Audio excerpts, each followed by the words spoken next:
you can be seated.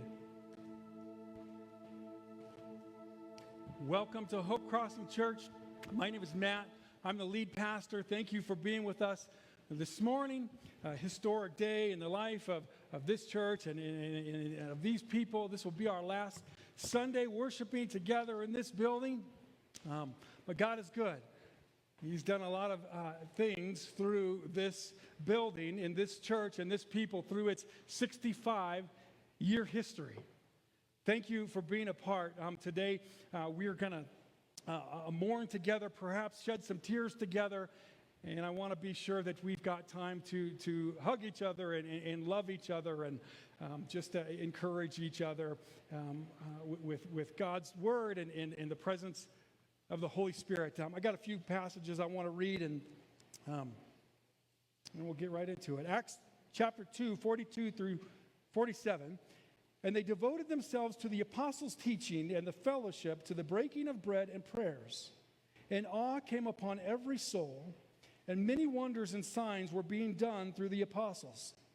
And all who believed were together and had all things in common.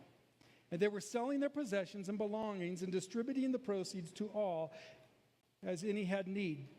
And day by day, attending the temple together and breaking bread in their homes, they received the food with glad and generous hearts, praising God and having favor with all the people. And the Lord added to their numbers day by day those that were being saved.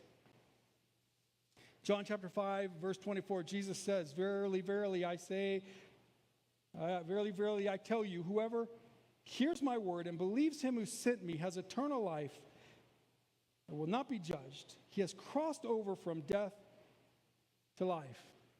One more, Isaiah 53, 4 and 5. "Surely he has become our griefs and has carried our sorrows, yet we esteemed him stricken, smitten by God, and afflicted.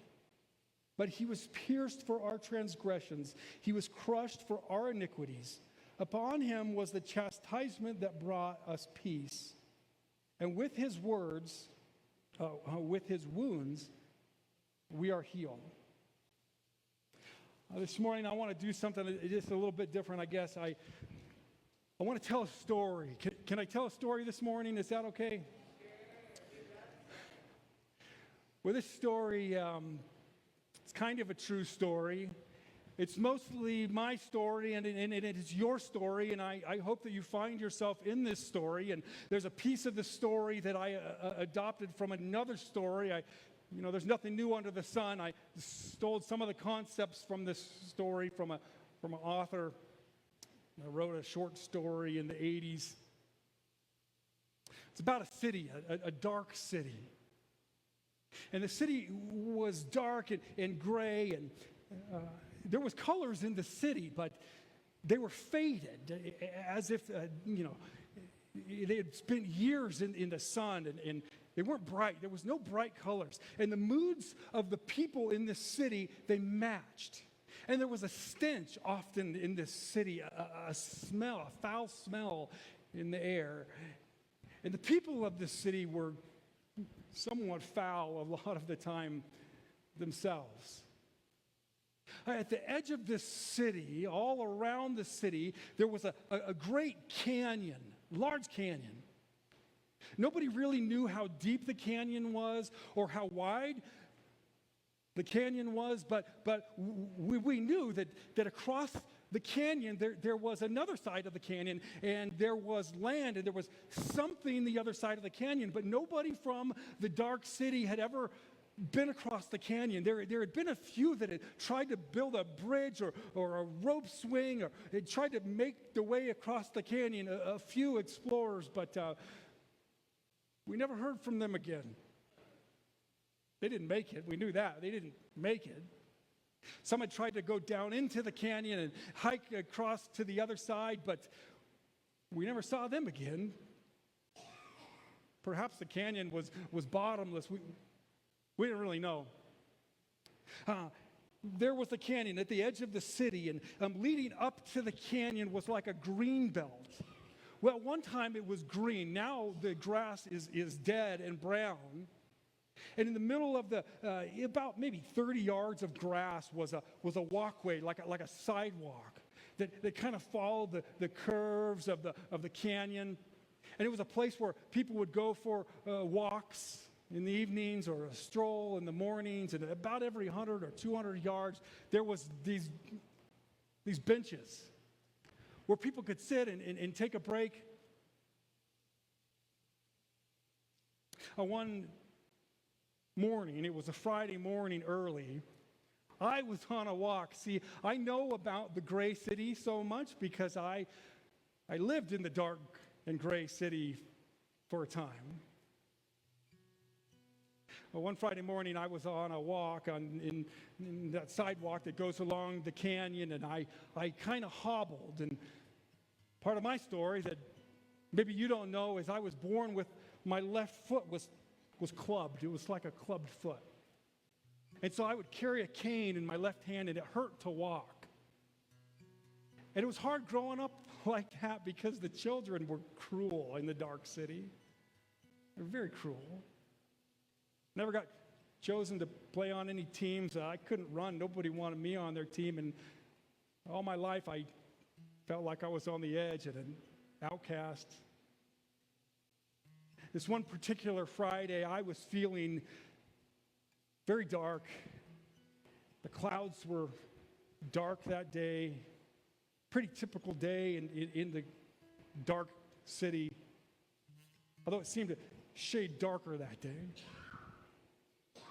And so there I was, hobbling with my foot pointed in along the path, and I approached this old raggedy bench. And I'd never taken a break on this old bench because I didn't think it could hold anybody's weight.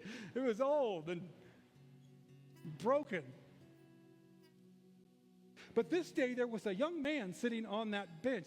He had a beard and his arms were thick and strong. And as I hobbled by the bench, I lifted my eyes from the sidewalk, and the man on the bench looked right at me in my eyes.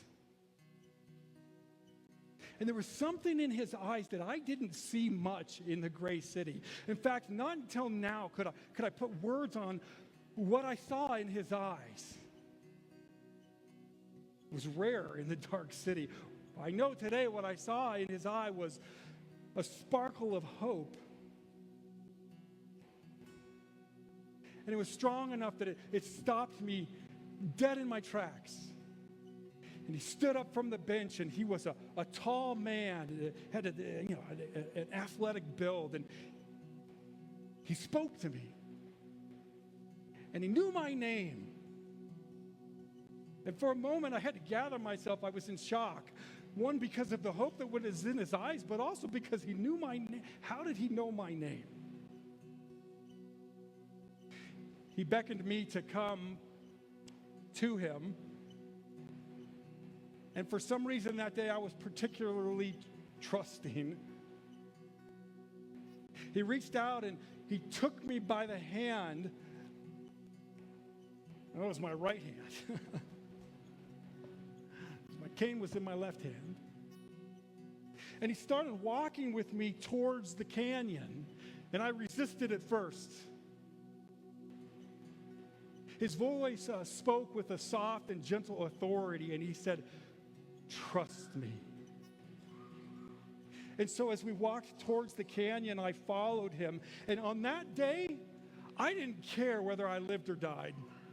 I didn't care. I'd never been this close to the canyon. See, my mom told me always growing up to stay away from the canyon and don't pass the bench. Don't ever pass the bench because it's dangerous over there. As I got closer to the edge of the canyon, I could hear some music playing. And it was coming from the other side of the canyon. And it was happy and joyful music. And I could hear voices. And the closer that I got to the canyon, the louder the music got. Now, I had heard rumors, and everybody in the dark city had heard the rumors about a bright city that was across the canyon, where there was joy and there was light. In fact, one night, several years before, when I was walking the same path, I heard on the wind faint voices and music. And I looked up, and way in the distance, I could see the lights. Like when you see the Broncos Stadium lit up, and you could see it at night, the lights, it was like that. And there had been rumors, and I heard rumors all my life about that bright city. But as I got closer to the canyon edge, something in me believed that it was there. It was really there, and it was really available, and the stories were true. Anyways, he took me to the edge of the canyon, and I hobbled with my cane and got to the edge, and he motioned to me as if he wanted me to step into the canyon. Like I said that day, I didn't care if I lived or died. So with my right foot, I stepped over into the canyon, and the moment that I shifted my weight onto my right foot, there was a bridge that appeared right in front of me. And I could see a few feet in front of me, and with every step that I took, the bridge would continue. My right foot was on the bridge. And I felt this joy inside of me, and the music got louder, and the people's voices got louder. And I felt this incredible love like I had never felt before. I felt peace, a kind of peace that didn't happen in the dark city. So I figured I had to bring my left foot along. So again, I shifted my weight and brought my left foot along, and as my left foot stepped on the bridge, my toes pointed forward towards the other side of the canyon, and my foot became straight. And for the first time in my life, I was able to jump, and it didn't hurt. And I just wanted to run. But I knew it wasn't my time to cross the bridge the entire way. I just needed that little taste of the bright city. Somehow now that I had had my feet on the bridge, somehow now I knew that the bright city was real and that I would be there someday. And the dark city wouldn't be so dark, at least for me anymore. I wanted to skip, like a schoolboy at recess. And so I did. I came off the bridge and I skipped around the bench 3 or 4 times. And I wasn't used to that kind of activity, and I kind of got a little bit winded. And so I sat down on the bench, and I was still a little bit afraid that it might not hold me. But I sat down on the bench, and I had kind of forgotten about my, the guy that sat on the bench before. I looked behind me over my shoulder as I was trying to catch my breath, and I could see him, and he was still standing at the edge where the bridge was. But he had my cane in his hand. He started to come towards the bench, and he walked with my clubbed foot.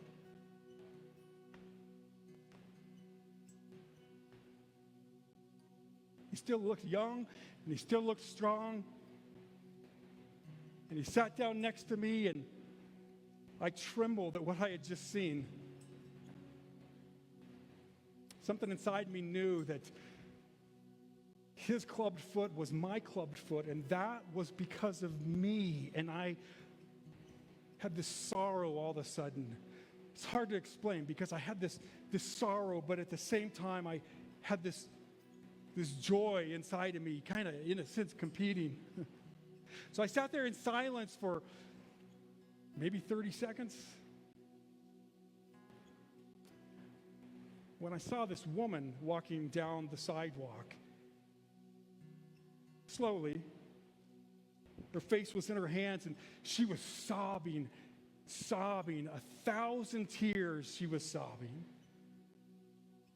And as I sat there on that bench, my heart began to break with her heart, and I wanted to cry. And as I sat next to the new friend that was here on the bench, I just thought, I said to myself, is there something that I can do? Maybe there's something that my new friend can do like he did for me. And she, by this time, was right in front of us and kept going, and now her back was turned to us. And my friend that was there on the bench, he stood up, and I stood up with him. And my friend on the bench, he knew her name, and he called out her name. And then I began to call out her name, but she didn't respond. So my new friend with my cane and my foot hobbled quickly to the woman until he reached her and put his hand on her shoulder and he spoke to her. I didn't hear what he said. And she reached out to grab his hand, and as she reached out, I could see the deep despair in her eyes, and I recognized that despair because I had been there before. He took her hand and he walked her towards the edge of the canyon, like he had done for me. And as they walked towards the canyon, I'm not kidding, I could hear the music again. It was louder this time. And there was more voices, and there was singing. And they stepped to the edge, and she stepped her right foot out, and the bridge was there again, and she was on the bridge with both feet, and she began to dance, and instantly her tears were gone. Her cheeks were dry. The mascara that had been streaking down her cheeks, her face was clean. It was clean. And she had joy and laughter and was dancing. And she stepped back off the bridge, and she danced around my bench, our bench, her bench, his bench. I was so full of joy from what I had just seen, but also, in a sense, terrified what had just happened. As I sat there and she sat there and we tried to gather ourselves together, we looked back towards the cliff to see our new friend, the man from the bench. He was sobbing. 1,000 tears. They were her tears that he was sobbing. He had my cane in his left hand. He dragged my clubbed foot. With his other hand, he covered his face because he was sobbing. He sat there for a few seconds in stunned silence. What just happened? Just then there came another man. And this man was stumbling all over the place. And he was talking to himself and mumbling and kind of slurring his speech. And we could tell right away, this was a drunk man. And he was in ragged clothes. His skin was gray and sickly. He was thin and skinny and it just looked older than probably he actually was. He looked really old and feeble and just skin and bones as he staggered in front of us, could barely hold himself up. Right here in front of our bench, he fell to his knees, and then to his face, made a little pillow for himself with his arm, and he started snoring. He was out cold. In some strange way, and I know the woman felt it too, we could feel his pain and despair. And it broke our hearts. And I bet she was thinking the same thing. If there's anything we could do for this man, maybe our friend from the bench had something that he could do. We stayed there on the bench, and he got up and he came to the man and he knelt down and he whispered something in the man's ear, something that we couldn't hear. And the man came awake and stood up, and our friend from the bench continued to sob and carry my cane and drag his foot. And the drunk man staggered and followed him to the edge. And while we were watching, again, the music from the bright city began to play. And we could hear the voices as he stepped onto the bridge, and instantly he was sober. And instantly his skin was not gray anymore, but it was pink and full of life, that quick.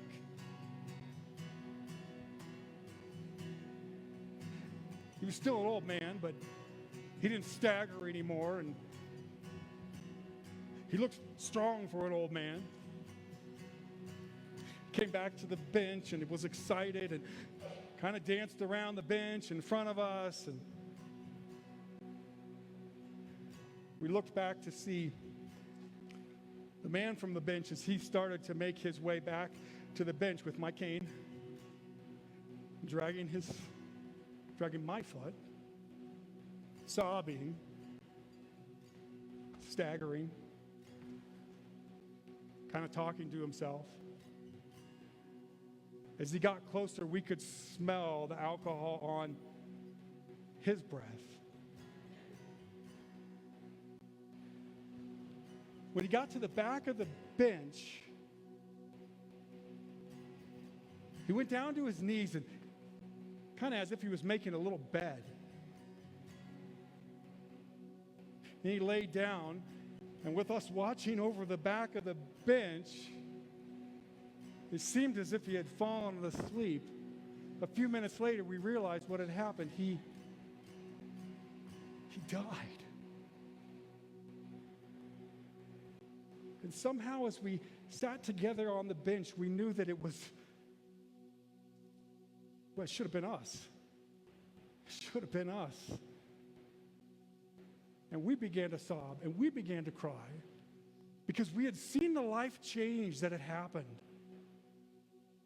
We'd seen the change in this young man who had been sitting on the bench full of life just minutes earlier. Now looked like an old man, staggering, sobbing, drunk, dead. We sat there in silence for what seemed like an eternity. We were just in shock. We didn't know what to do. The woman, without saying anything, she got up and she kind of slowly walked down the pathway back into the dark city. Next, the man who had been drunk, he got up and slowly walked his way back into the dark, gray city. I didn't know what else to do. I felt bad leaving the guy.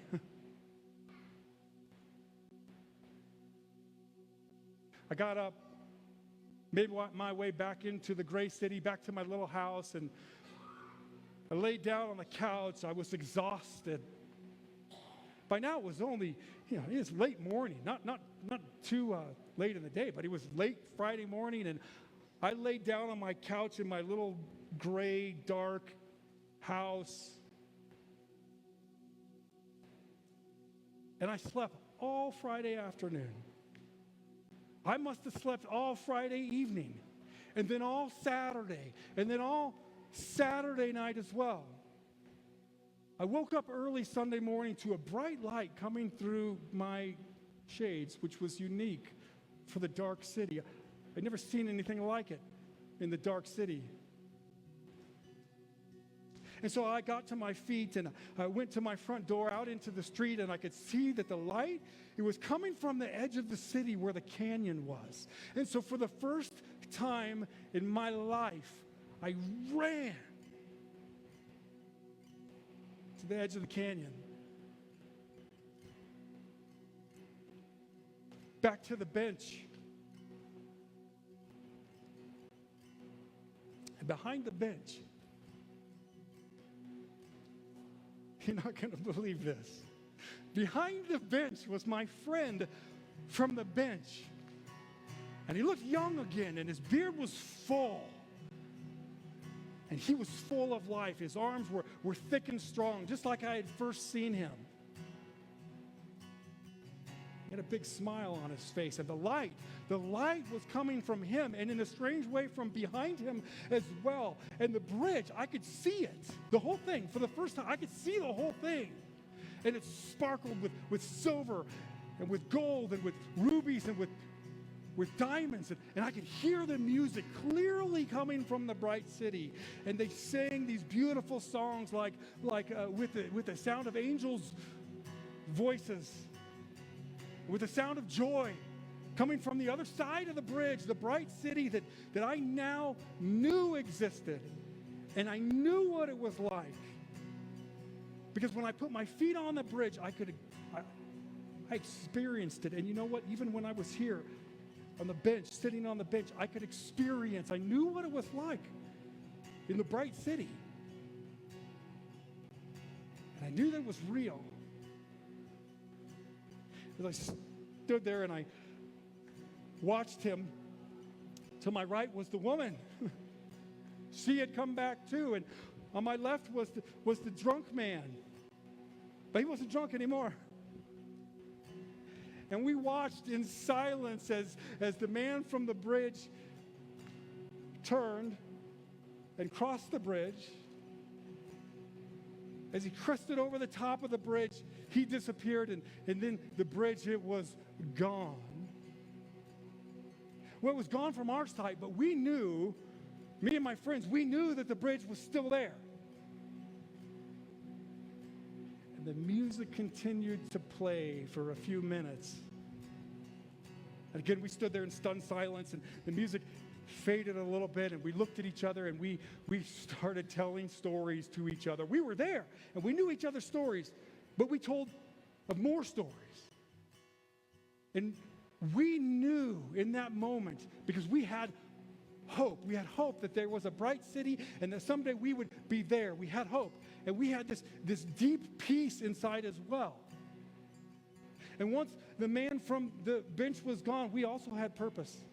And our new purpose was that we were going to tell everybody we could about the bridge. And we were going to spend our time here at the bench, and we were going to tell stories about the man, about the bridge, about the music, about the bright city that we just had this tiny taste of. Soon more people gathered. As they walked down the sidewalk, some had stories of they had already met the man from the bench and been out on the bridge, and so they told their stories. Others had never heard about the bridge and the man on the bridge, and so we told them. Soon there was 30 people, and then there was 40 people, and then there was 50 people. Soon there was 100 people that would gather around this old bench that was in bad need of repair. But you know what? It wasn't about the bench. It really wasn't about the bench. It was about what was behind the bench, wasn't it? Every time we would gather around the bench, we would sing songs, and we could hear the voices like angels from the other side of the bridge. And again, we would tell stories, and it was a little taste. We loved being together because it was a little taste of the bright city. And what we knew was going to be like someday in the bright city. One of you guys had an idea.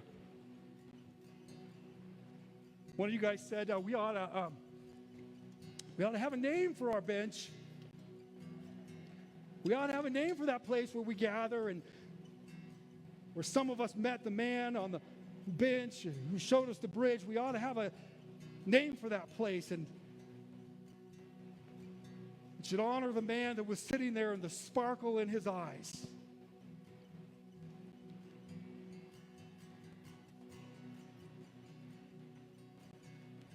You were there. One of you came up with this name. One of you built this sign. I remember the first year I was here, a man walked in the back door 5 weeks in a row. He'd walk in the back door and he'd sit on the back row, and he was tattooed from head to toe. He didn't look like a church guy.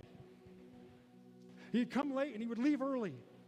The sixth week that he was here, I wasn't preaching, and so I made sure I was in the back when he showed up, and I met him, and I learned his name, and his name was Josh, and we exchanged phone numbers, and I asked him if I could buy him a cup of coffee later in the week, and I could smell the alcohol on his breath, perhaps from the night before, maybe from that morning.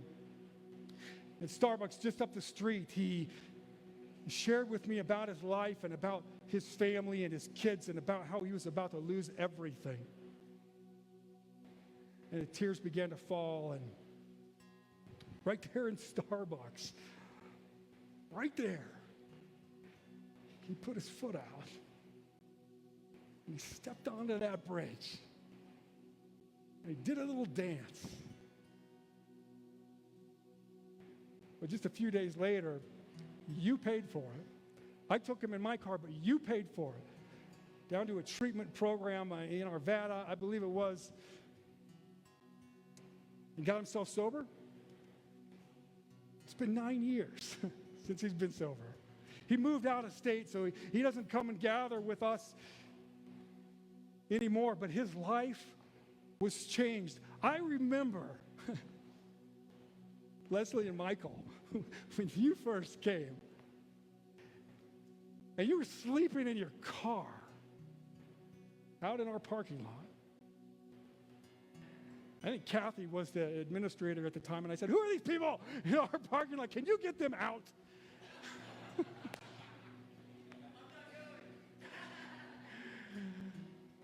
I still haven't been able to get them out.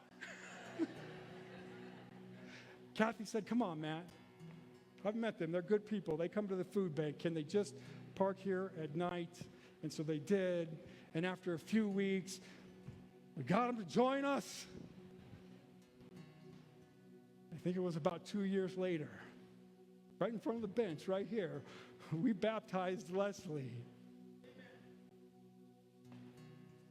I remember baptizing my own boys.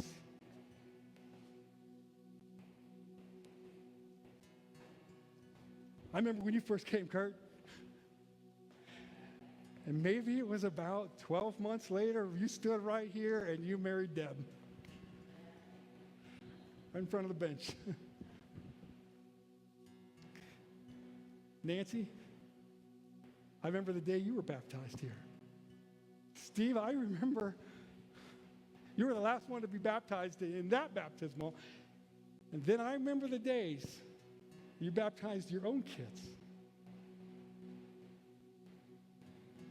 Because they had found the bridge. Lots of stories of life change. This old building, this old bench. It's time for a restoration project. Never was about the bench. It never was. It was about what was behind the bench. In a few weeks, we're going to drive by this property, and there's going to be a fresh coat of paint on the outside. The parking lot's going to be full. The playground's going to be full of kids. And isn't that what we've always dreamed of?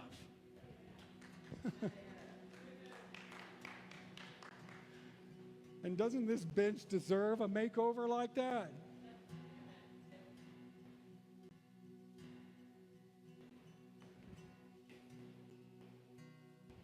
You know, we will always share a bond.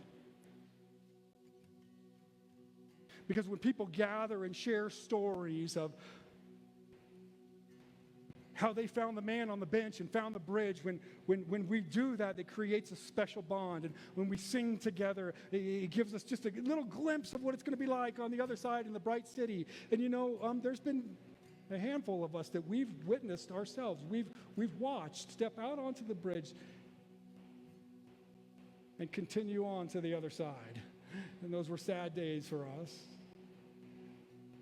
And just like when any saint crosses that bridge to the bright eternal city, there's this joy and there's this sorrow. You know what I mean? When a saint passes, there's joy because you know they're in a better place, but there's sorrow because you miss them.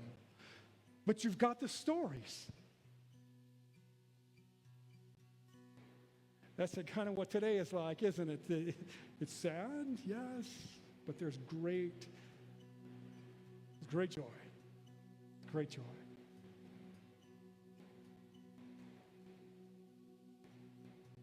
Father, thank you for Hope Crossing and the lives that have been changed. Thank you that you changed me here. Father, remind us of the stories of life change. Send your Spirit to comfort us and bring healing. And help us to find your joy.